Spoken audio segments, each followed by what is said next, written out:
A very good morning, good afternoon, or good evening. My name is Marco Tiemann, the CEO of HSC Alliance. Welcome to the Halal Supply Chain Alliance Masterclass 2, Halal and Islamic Finance.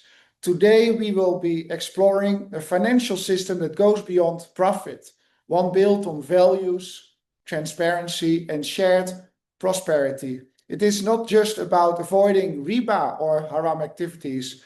It is about building a global economy rooted in trust, fairness, and purpose.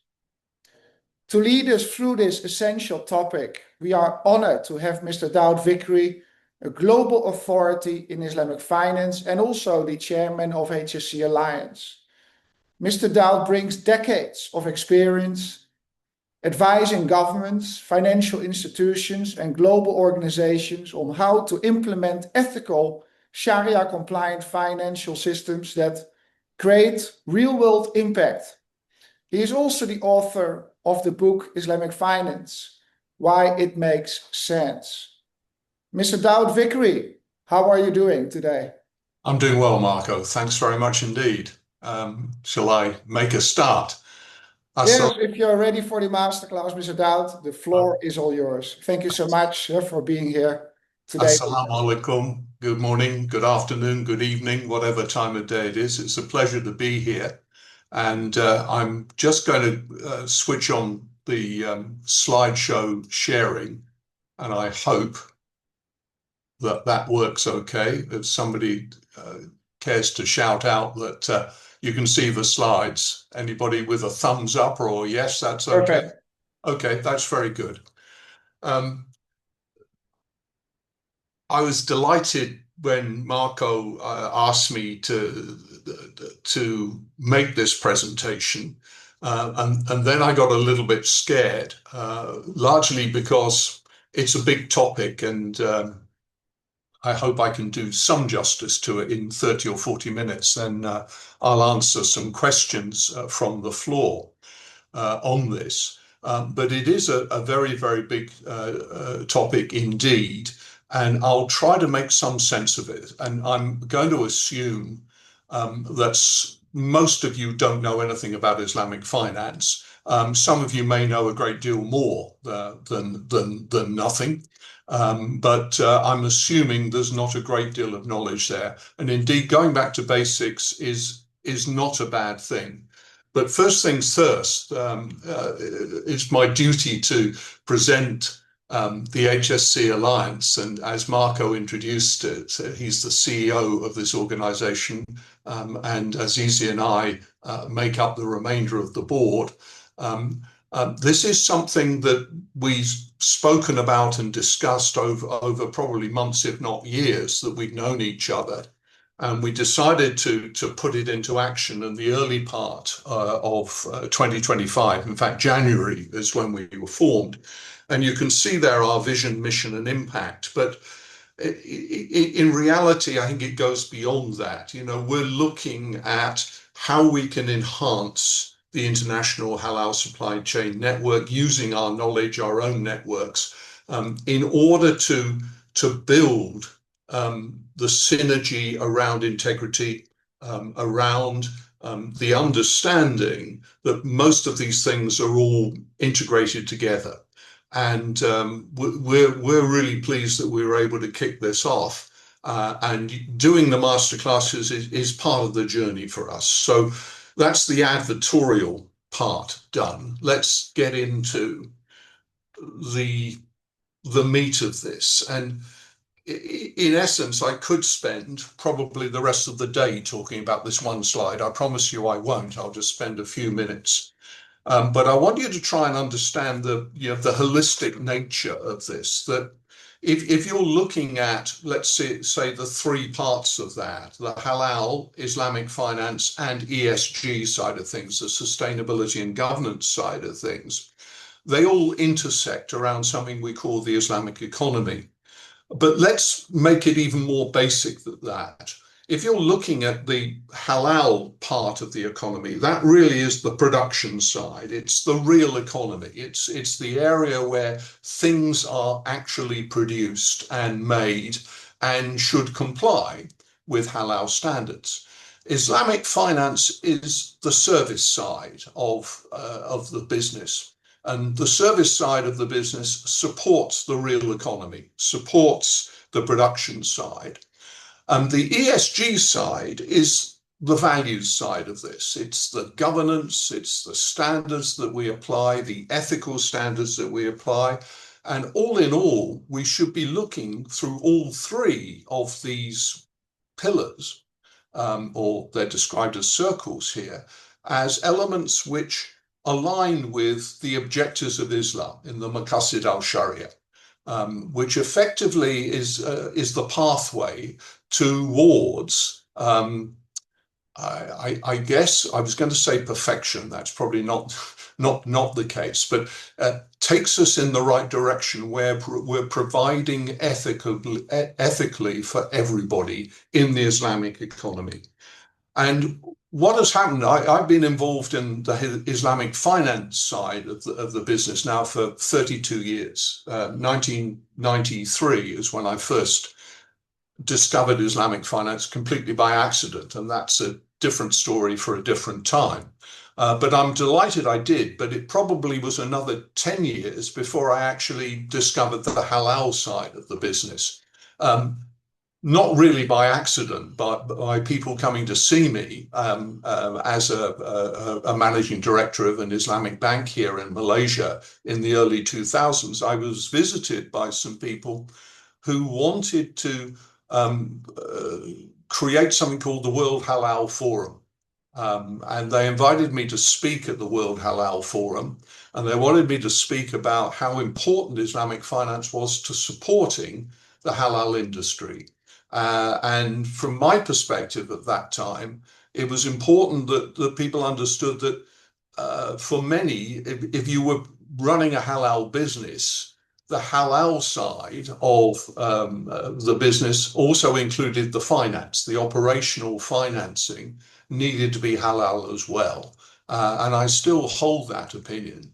And indeed, in later years, when I was doing advisory and consulting work, and I think that this is a time when I was at Deloitte with a global responsibility for Islamic finance, we had a very, very interesting engagement with the government of Brazil. And the government of Brazil at that time was one of the largest exporters of halal foodstuffs, meat in particular, to the Muslim world. And the question was quite simple. How do we, as the government of Brazil, a predominantly Roman Catholic country, how do we change the perception that we are actually producing good halal foodstuffs? And the answer that we were able to give them right at the top was, well, it's not just about the halal standards, but if you seek to finance the development of your industry, particularly the abattoirs, the slaughterhouses, which were going to, slaughter the animals in a halal fashion. If you finance that growth through issuing sukuk, an Islamic bond, then the perception would be that you are actually taking this very seriously. And indeed, that's what they did. They issued sukuk.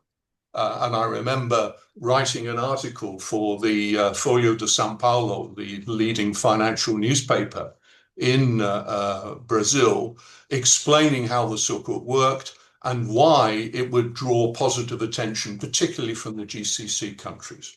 Anyway, enough on this first slide, but I want you to get in your minds the big picture here is all of these things are integrated, and that we should be pulling the levers in a consistent and a coordinated way. Let me move on to the next slide. And for those of you who've got a basic understanding of Islamic finance, these are the three fundamental principles, but there's a little bit more to it than that, but I wanted to keep this relatively simple. The fundamental one is that riba, or usury, is forbidden in Islam. Indeed, in all the three Ibrahimic faiths, Islam, Judaism, and Christianity, riba is forbidden. Islam somehow has persisted with this philosophy. And effectively, it's a ban of uplift, of interest. And what Islam says fundamentally is that we don't agree with rent on money. You should actually put your money to work, put it at risk in order to get a gain. We should also be avoiding haram activities, forbidden activities. And for many people, this is challenging, and it's made artificially challenging because they believe there's a long list of things that you're not permitted to do. In actual fact, whether it's halal or haram is relatively straightforward. There are very few things which are expressly forbidden. One thing is riba, but also such things as gambling, anything related to pork products, alcohol, armaments, and unethical industries. But beyond that, it's open for discussion. And indeed, one of the attractions of Islam, for me as a convert to Islam 33 years ago, was the flexibility that was demonstrated by Sharia. Not the restrictions. It was the flexibility that there was the ability to think about this and actually say, how did that apply in the modern era? And looking at the third pillar, the ethical financial conduct, this is about clarity, transparency, holistic well-being. It's the objective is to build something which is responsible and visibly responsible through its actions and through its metrics. And that financial conduct is something which has allowed Islamic finance to grow at a reasonably fast pace over the last 30 years. Let me move on and describe a few of the areas where ethical and social responsibility is shown. In Islamic finance, there is a requirement to share risk as opposed to transferring risk. In conventional finance, risk is very often just transferred to the person or company or organization least capable of bearing the risk. In Islam, there's a promotion of actually sharing the risk in an agreed fashion. And you have profit and loss sharing contracts. For example, mudaraba and musharaka. Don't be put off by the Arabic terminology. These are effectively risk sharing contracts or equity sharing contracts, which align and encourage people to cooperate and prevent levels of exploitation. So you share the risk, and you share the risk equally or in an agreed portion. There is also, in terms of social responsibility, the concept of zakat, which is a wealth distribution on zakatable assets. Simply put, the property that you have, which is not working or being put to work. It's a compulsory act of charity. It's 2.5% of your wealth, and it helps to redistribute the wealth to those who are socially in need. And indeed, there are some very innovative forms of how zakat has been used in order to support the poor and the needy and to eradicate poverty. One of the most interesting projects I worked on was about 10 years ago, 8 years ago, with the International Federation of Red Cross, where we used zakat funds from the state of Perlis in Malaysia, which had a surplus. In other words, Perlis, according to the Mufti and to the Raja Muda, the Crown Prince of Perlis, they had eradicated poverty in the state, and they therefore had surplus funds. They used these surplus funds to alleviate poverty and actually starvation in East Africa. It was a very, very successful project that I was involved in, which is still generating revenue, by the way. Perlis donated about $1.5 million US. To date, 8 years later, that project has generated a further $28 million of capital and lifted 6 million people out of poverty in East Africa. So zakat is a wealth distribution model which is embedded in Islamic finance. I think the final point here is that assets or asset-backed transactions have to be for real economic value. This is the difference between the real economy, where real things are made, real things are produced, and hopefully the production of those things is done in a halal fashion, as opposed to the financial economy. And the financial economy is speculative trade of currencies or assets for no economic gain, real economic gain. Those of you who are not economists may be a little bit challenged in understanding what I'm saying, but let me explain it this way. Some of you may remember that not that long ago, 15 years ago or so, we had a global economic crisis. And a lot of that was fueled by speculative financial activity. And I'll give you an example here. I remember making a presentation to Mr. Bernanke, who was then head of the Federal Reserve Board in the USA, where I explained to him that less than 1% of the capital transactions in the United States at that time went into the real economy. 99% plus went into the financial economy, and that was purely speculative. They weren't driving real economic value. We were talking here about 33 trillion US dollars were going into speculative activity. That's why you've got a financial crisis. And if you had Islamic finance, you would not have that crisis. Sadly, he listened, but he didn't act on that. And there are all sorts of reasons for it.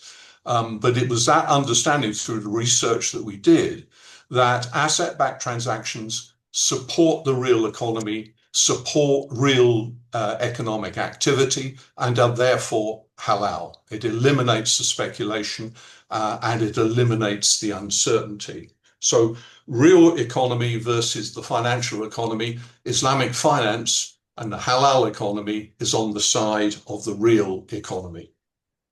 Let's move on. We're doing okay for time. Yes, we are. I'm not going to try to explain how contracts operate. You can look at the diagram, and I think we're going to share these slides with all of you. But a very popular form of financing is murabaha, or cost plus financing, which could be used by the halal industry and very frequently is used by them, where effectively they need to borrow or need to obtain financing, and what they do is they persuade the bank, or the bank is willing to buy an asset from a supplier, and the bank marks up the cost of that supplier, or the supply of that asset, adds a profit margin to it, and then sells it on to the customer, who makes deferred payments over a period of time. And that's basically the mechanism. It's not interest. Interest is avoided because it's replaced by a transparent markup on the value of the asset which is being supplied. Similarly, and I've mentioned these before, is the use of sukuk, which is an Islamic bond, for want of a better word. And the fundamental difference here is that sukuk can be used to raise significant capital. We use the example of the building of Sharia-compliant abattoirs or slaughterhouses in Brazil. It could be used for logistics, transport, warehousing, where large capital expenditure is required. Unlike conventional bonds, which pays bondholders an interest rate every year on the coupon every 3 months, 6 months, or annually, sukuk holders earn their returns from the underlying assets and the profits generated by those assets. So there may be a deferment until the asset starts producing profitable transactions or profitable business. But in essence, the difference here is profits are generated from the underlying assets, not from interest payments. Moving on to another area where financial instruments are aligned with the halal industry is takaful, cooperative insurance, which is an extremely important area. where this cooperative insurance allows for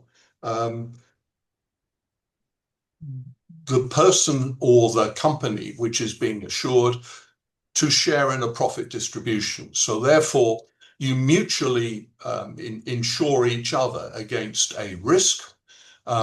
If there are no claims against that risk occurring, then there will be a profit distribution to those people who've contributed to a policy. And this is a significant difference. I've used Tuckerful insurance or Tuckerful cover for my house contents, for my car now for probably over close to 30 years. And pretty much every year I get a profit distribution, which helps alleviate the premium. I've never got that apart from mutual insurance in the conventional side of things. But mutual insurance is largely restricted to the United States at the moment. But this cooperative insurance is something which is very, very closely aligned with halal. And indeed, there's an opportunity here, and this is something which the HSC Alliance will be working on, is for the development of Tuckerful contracts which actually help you to manage the risk in case your halal supply chain turns out not to be halal, to help you manage that risk, and you pay a premium into the fund to basically allow you to cover the risk just in case there is a breakdown in the halal supply chain. Okay, governance and compliance, big complex area, and I'm going to address this probably in the next couple of minutes. The mechanism for tracking this, most of you are familiar with Sharia boards or Sharia oversight boards or Sharia boards which work on behalf of regulators and standard setters. And effectively their role is very important. It's critical in maintaining the religious legitimacy and trust in the system. And what I've observed over my 33 years in the industry is that the business savviness of the Sharia scholars, in other words, their understanding of what really goes on in the business, has increased and developed significantly. So we're not getting a sort of a silo mentality where the business brings along a few suggestions on how products should be grown and developed, and the Sharia scholars look at it and look at the fundamentals and say, no, that's not Sharia compliant, but don't enter into a debate. And this used to happen 30 years ago because they just say no. What has happened is there's been a development of the understanding of what the products are, what they serve, and the Sharia scholars have become much more business savvy. The area of transparency and accountability is absolutely critical. It builds trust and demonstrates fairness in all the dealings that have had. It's very important that transparency is there, clearly disclosing all the terms of the contract and understanding what is going on. The transparency aspect is a vital part of governance and compliance, and you're demonstrating that you are actually in line with the objectives of the Maqasid al-Sharia, which is the third point here. It's not just about compliance. It's about for the greater good. The fundamentals of the Maqasid al-Sharia, which is about, the list is there, protection of faith, life, intellect, family and wealth, and promoting human dignity and justice and social well-being. Basically, it's about ongoing sustainability, the preservation of life and ongoing sustainability. And this is often misunderstood or misrepresented.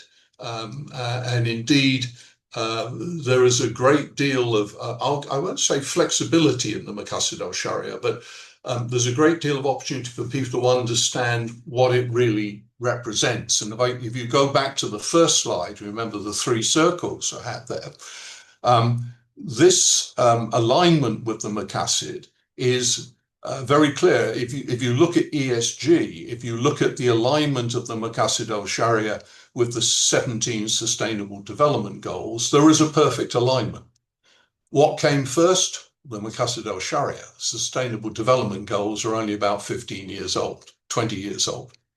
And I think this is an area where Islamic finance, to a lesser extent the halal industry, but Islamic finance in particular, has missed an opportunity to really take the high ground and say, look, we've been talking about this for the last 1600 years, not the last 2 decades. So that alignment of the Maqasid al-Sharia with the Sustainable Development Goals is a very clear one in my mind, and one that we need to promote and encourage as we go forward. There are, of course, misconceptions about Islamic finance.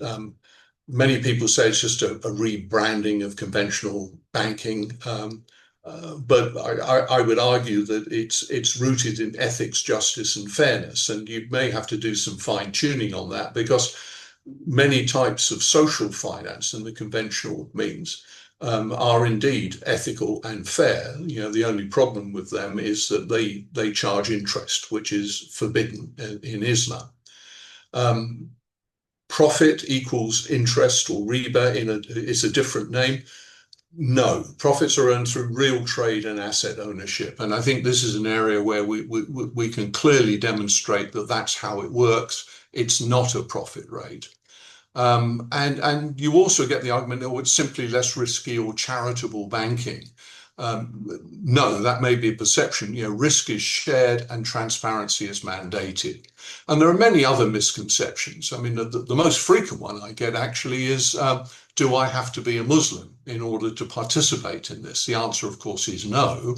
But believe you me, 25 years ago, that was a very frequently asked question. And the hope was that the non-Muslim asking the question would receive the answer, no, you can't participate. And that was kind of game over.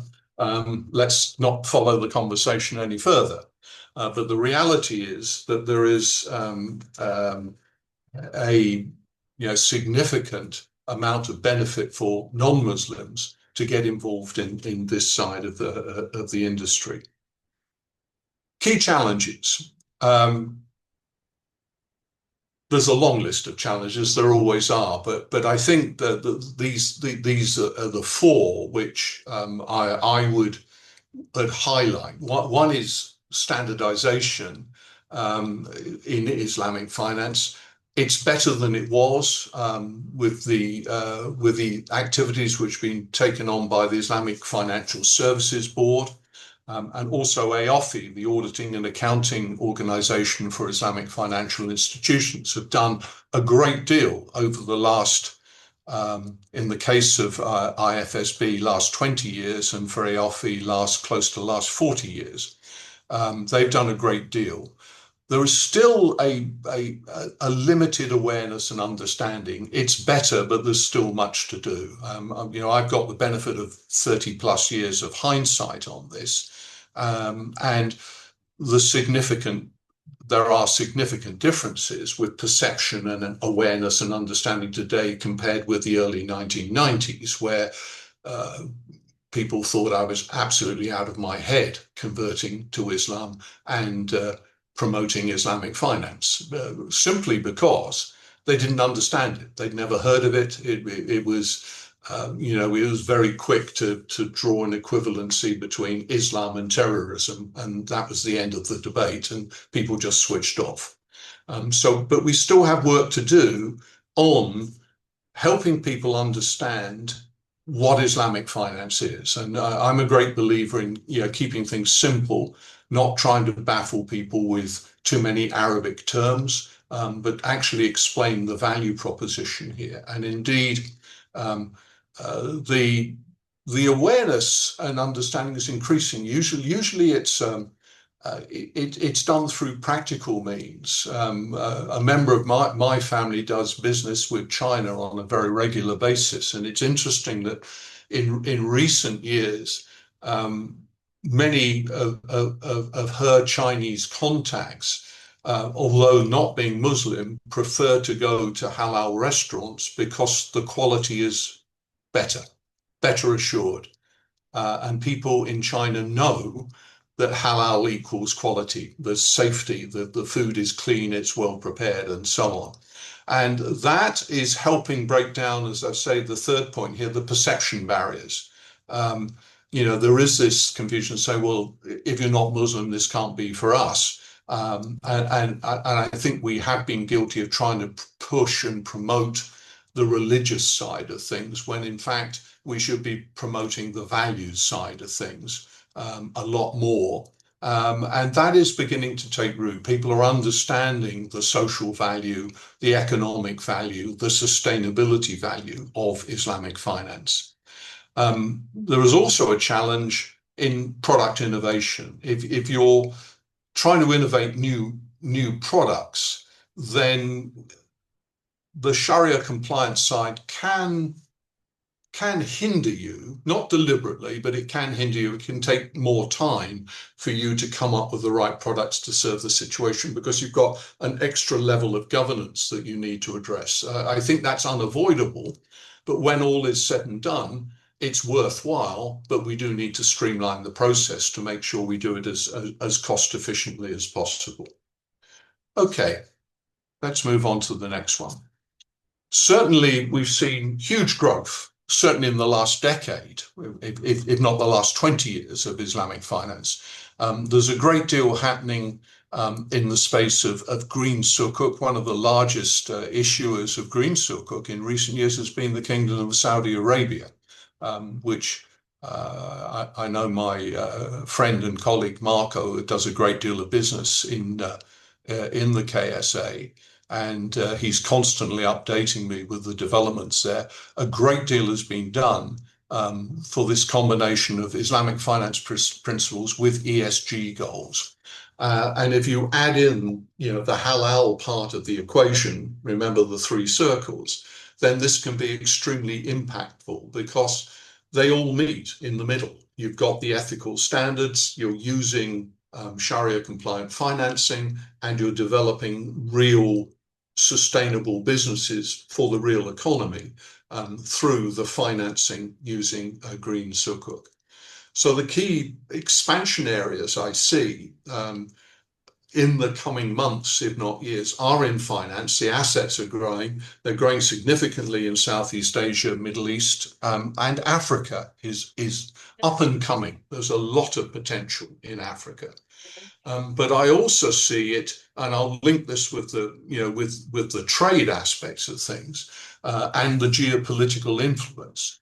That if you're looking at the trade aspects and you're looking at the alignments of, let's say, the ASEAN countries, and it was interesting that after the recent ASEAN conference here at the end of May in Kuala Lumpur, there was a follow-on meeting which involved leadership from the GCC, the Gulf countries, and China, together with the ASEAN countries. And they were predominantly looking there at the logistics side of business, of improving trade and linkages and logistics. And in terms of the global economy, the geopolitical influence, you've got to remember 35%, that's over 1/3 of the world's trade, flows through the Straits of Malacca. That is significant. It's more than significant, it's huge. And you've got to then think about the linkages with the One Belt, One Road initiatives of China, which have been now going for close to 15 years, and what they're trying to do there. There's also huge potential through the alignment with the BRICS countries in terms of promoting the trade, and the evolution and the growth of emerging Muslim majority markets. And you can look at Central Asia, you can look at Kazakhstan, Uzbekistan, Tajikistan. There is huge potential there in developing the new Silk Road and basing it on halal trade, cross-border halal trade. So the potential there is phenomenal, so long as, and in my opinion, we can maintain a level of education which changes perceptions about Islamic finance and halal, what it represents. And this can be done through the ethical values, the sustainable values there. And the second point, which I think is very significant, is that we focus on that and we don't focus on the religious side. This isn't part of the, we're trying to convert people to Islam. We can demonstrate how good it is, and then people of their own volition will convert to Islam, which is what happened to me 32, 33 years ago. That's what we can do. But I think it's more important that we promote the values that we represent, very, very significantly. So, getting close to the final 2 or 3 slides here. So the way forward is about driving ethical global finance, and I think that is gaining momentum.